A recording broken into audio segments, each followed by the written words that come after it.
9 News from the world of the cryptocurrency industry. First, news. Grimace meme token surges due to McDonald's influence. The value of the Grimace meme token, launched on the Solana blockchain, skyrocketed multiple times thanks to a McDonald's advertisement.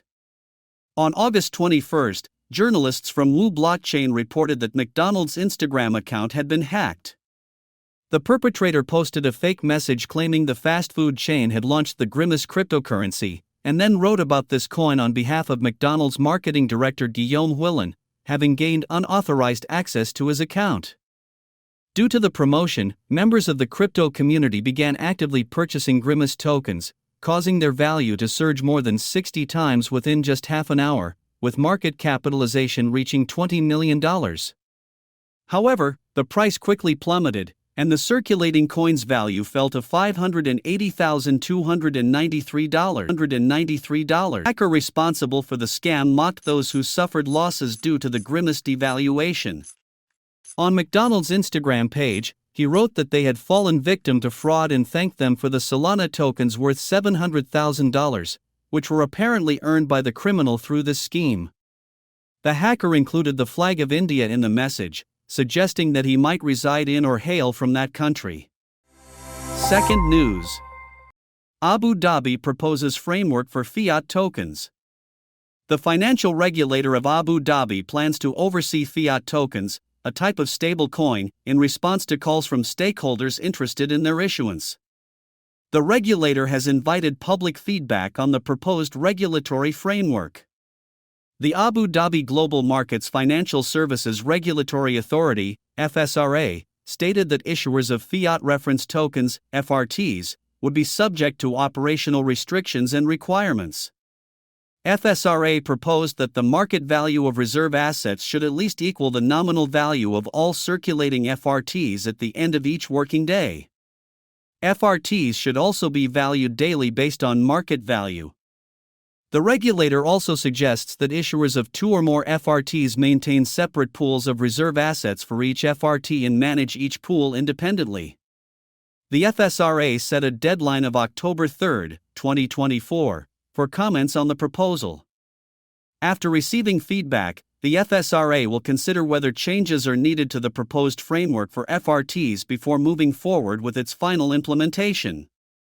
After reviewing definitions in other jurisdictions, the FSRA proposed defining FRTs as digital assets whose transfer and storage are conducted electronically using distributed ledger technology.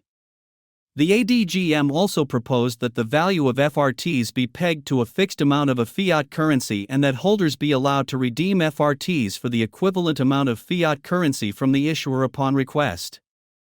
In addition to introducing a regulatory framework for FRT issuance, the FSRA is reviewing the existing set of regulated activities to consider any relevant amendments where such activities may be conducted using FRTs.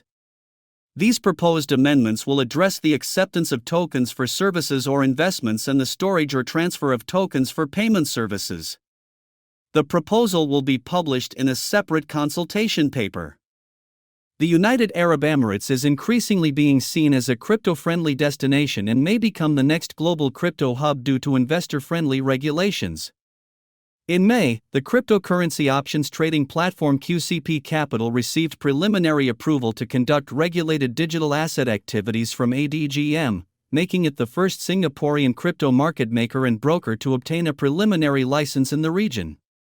In June, the Central Bank of the UAE approved the issuance of a new stablecoin licensing and monitoring system to promote digital transactions, advance the region's digital economy, and foster innovation. Third, news. Texas company fined $1 million for Deepfake campaign involving Biden.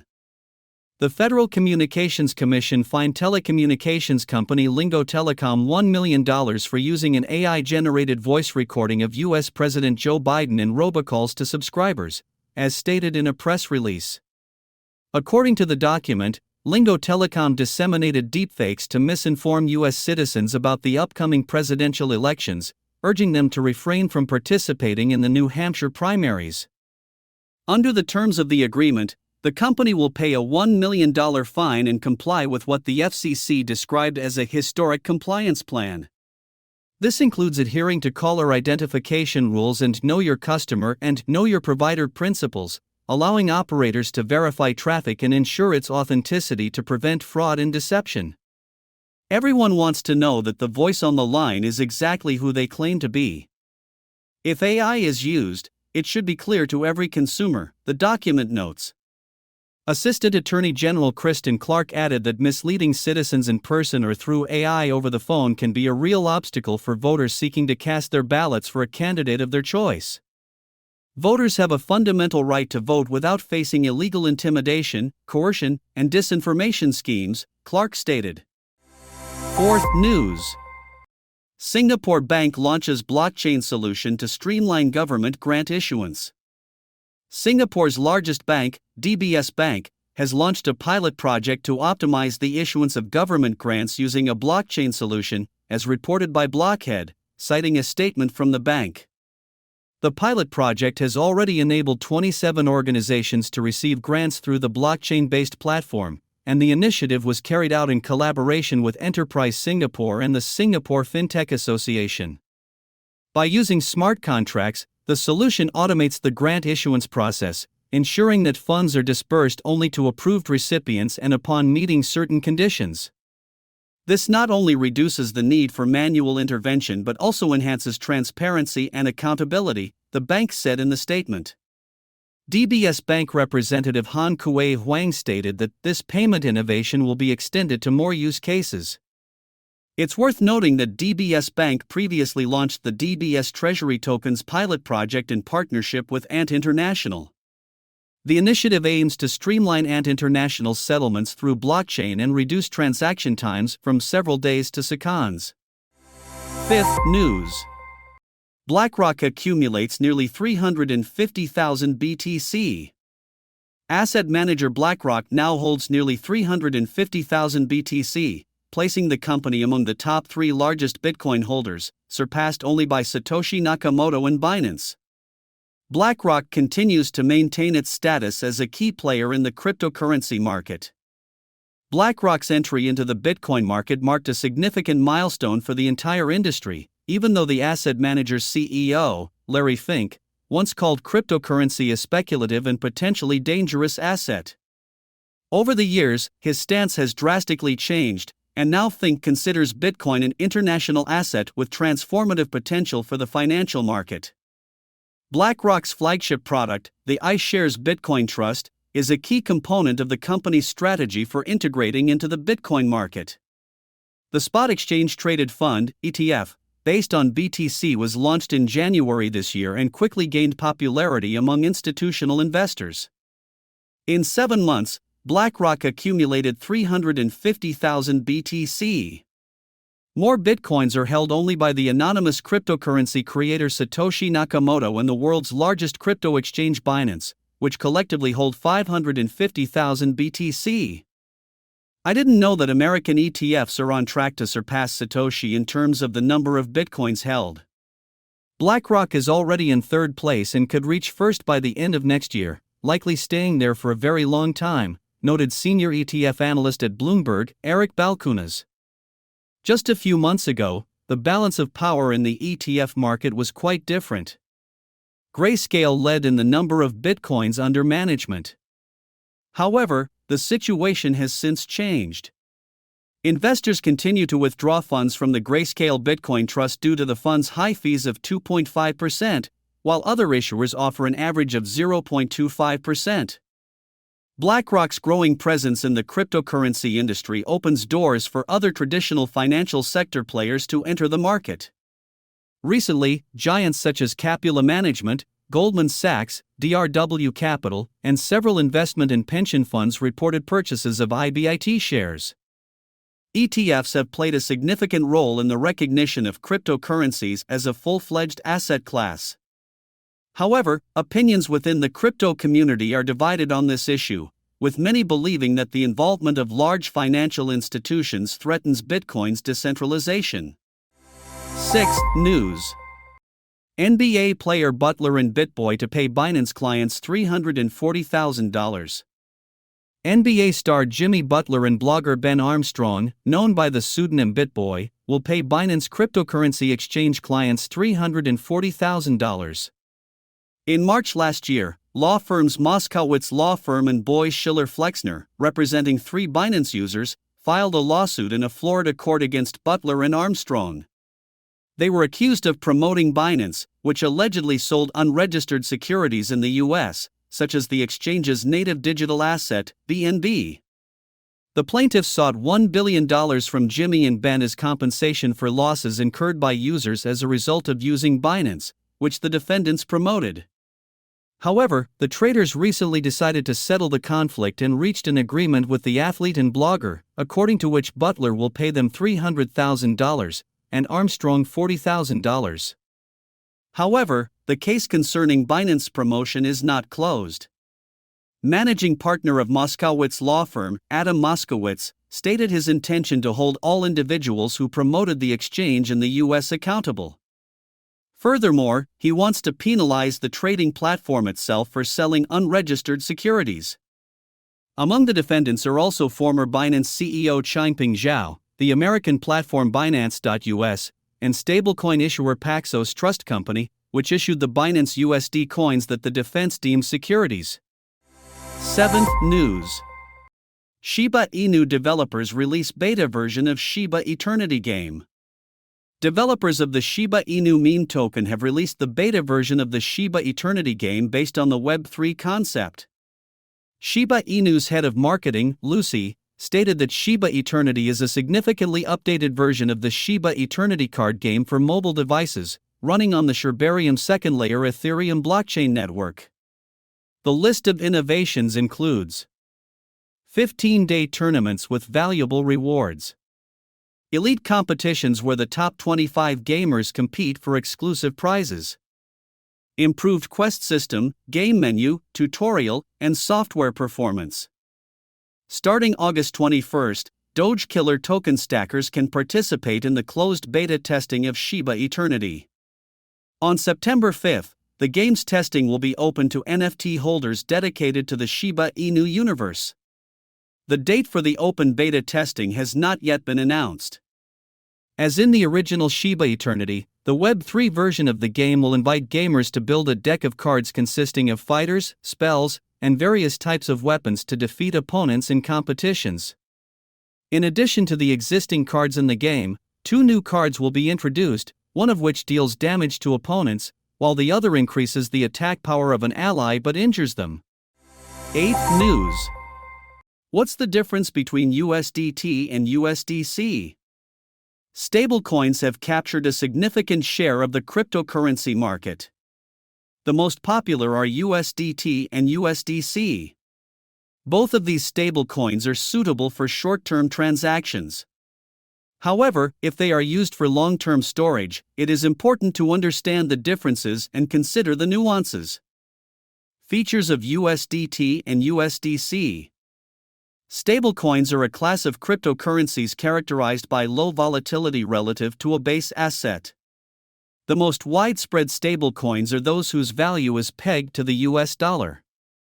USDT and USDC fall into this category, with each pegged to the dollar at a 1-to-1 ratio, meaning USDT or USDC equals $1. USDT and USDC have the largest market capitalizations among all stablecoins. As of August 2024, USDT accounts for about $117 billion, while USDC has about $35 billion. According to Visa's analysis, USDC surpassed USDT in transaction volume this year, despite its lower market capitalization. The high popularity of these stablecoins is due to their role as a bridge between traditional finance and the world of cryptocurrencies. For example, many cryptocurrency exchanges trade cryptocurrencies in pairs with USDT or USDC instead of US dollars. Investors buy and hold these stablecoins during bear markets to avoid significant portfolio drawdowns. Enthusiasts use USDT and USDC for everyday transactions. Transparency of USDT issuer. USDT and USDC are centralized stablecoins, issued based on reserves of the underlying asset. Logically, market participants' trust in USDT and USDC will directly depend on the transparency of the issuers and their financial stability. USDT was created by Tether in 2014. Tether currently holds over $97.6 billion in U.S. Treasury bonds. However, the USDT issuer has never undergone a serious audit by international accounting standards.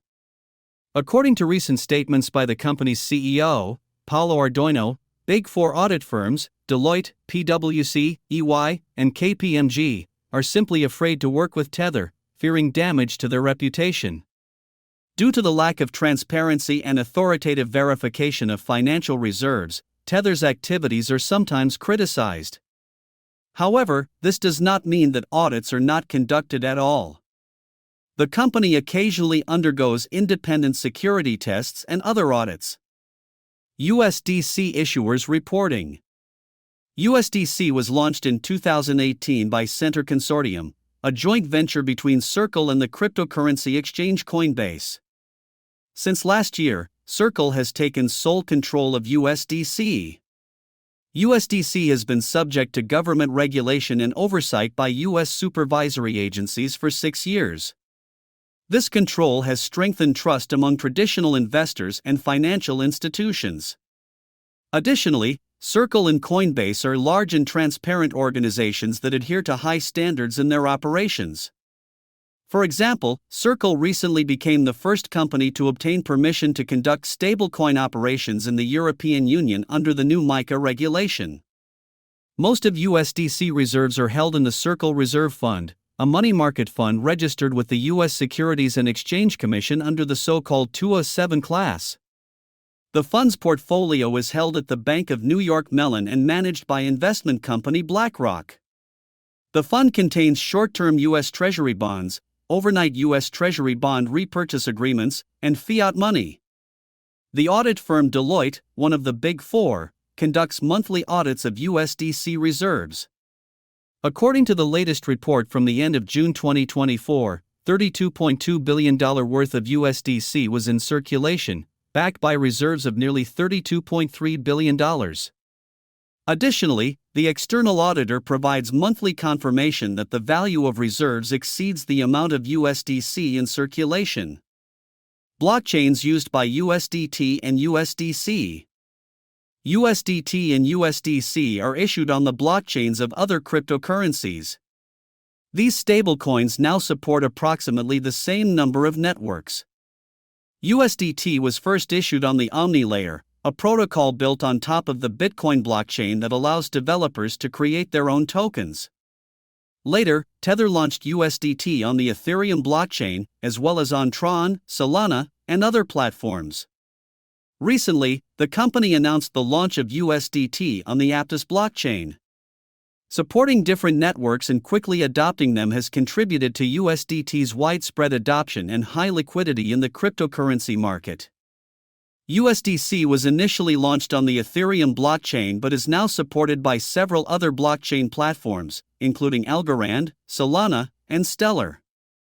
Circle has implemented a special cross-chain protocol that allows USDC to be sent across networks that the token would otherwise not be able to interact with. This is particularly useful in the DeFi era, where one has to deal with various tokens and ecosystems. Tether's chain swap performs similar functions for USDT holders. Stability of USDT and USDC. Both stablecoins have experienced deviations from their peg to the base asset. In October 2018, USDT fell to 92 cents amid rumors that Tether did not hold sufficient assets to back USDT. Around the same time, users of the cryptocurrency exchange Bitfinex complained about difficulties in withdrawing funds. However, USDT eventually returned to its $1 value. In March 2023, USDC lost its peg when Silicon Valley Bank suddenly collapsed due to a mass withdrawal of deposits. Reserves of $3.3 billion backing USDC were held in this bank. The market reacted by selling off USDC, and the stablecoin's price dropped to 91 cents on several cryptocurrency exchanges. However, within a couple of days, USDC recovered to $1. Circle was soon able to access the $3.3 billion reserve deposit held at Silicon Valley Bank and transferred it to new banking partners. Despite short-term price fluctuations, according to the S&P Global report, USDT has been more stable compared to USDC from 2021 to 2023. USDC's main advantage is the high transparency of the issuer's activities and strict compliance with the regulatory requirements of its country of origin. Information about USDC's collateral is regularly published and audited. The companies behind USDC have a relatively good reputation in the crypto industry. However, in terms of popularity, liquidity, and accessibility, USDT remains the unrivaled leader among all stablecoins, outpacing USDC. The choice between USDT and USDC primarily depends on individual preferences and the investor's goals. 9th news. Tether to launch stablecoin pegged to UAE Dirham. Tether, the company behind the USDT stablecoin, has announced the launch of a new stablecoin pegged to the UAE Dirham. The new stablecoin will be fully backed by liquid reserves in the UAE, according to the announcement. Tether will launch the stablecoin pegged to the UAE Dirham in partnership with local technology conglomerate Phoenix Group plc and with the support of Green Acorn Investments Limited. The announced stablecoin will complement the issuer's existing range of assets, which includes USDT, EURT, CNHT, MXNT, XEUT, and AUSDT. The Tether stablecoin, pegged to the Dirham, will provide users with a convenient and cost-effective way to take advantage of AED. The digital asset will simplify international trade and money transfers, reduce transaction fees, and protect against currency fluctuations, thereby playing a key role in the financial ecosystem of the UAE and beyond, the Tether announcement stated. The company aims to increase liquidity in the crypto market and provide traders with a wide range of tools. The launch of a stablecoin pegged to the UAE Dirham could attract more regional investors and businesses to the Tether ecosystem. Given the historical positive correlation between USDT's market capitalization and Bitcoin's price, the company's expansion could positively impact BTC's value. Dubai, a haven for crypto enthusiasts. Tether's interest in the UAE is no coincidence. The region is friendly towards the crypto industry and blockchain technologies. The UAE authorities are actively developing regulatory frameworks for the digital asset market. I am very excited about the opportunity to launch a stablecoin pegged to the UAE Dirham. The prospects are enormous, noted Tether's CEO Paulo Ardoino. The UAE is attracting more and more crypto companies. Dubai has become a key hub for blockchain technology activities. The city frequently hosts themed conferences that promote innovations in the cryptocurrency sphere. I think Dubai can already be called a crypto hub. When I first arrived there were only a few crypto companies operating in the city. Today, there are probably thousands. In addition, a huge number of businesses are going through the registration and licensing process, etc. Almost every evening in Dubai, you can attend some crypto event, dinners, seminars, and more, emphasized former Binance CEO Changpeng Zhao during an AMA in mid-2023. Dubai's financial authority and the Abu Dhabi global market have already implemented licensing and control rules for companies working with cryptocurrencies. These rules include monitoring crypto exchanges. In June this year, the Central Bank of the UAE introduced a regulation on payment token services. The regulator recognized digital money services as a financial activity requiring licensing and oversight by the central bank. Meanwhile, the stablecoin industry is becoming increasingly profitable. The market value of such assets has exceeded $169 billion for the first time in more than 2 years, approaching historical highs. Tether's USDT dominates the sector, having already generated over $93 million for the company. In second place is Circle's USD coin, with revenues of $28.89 million.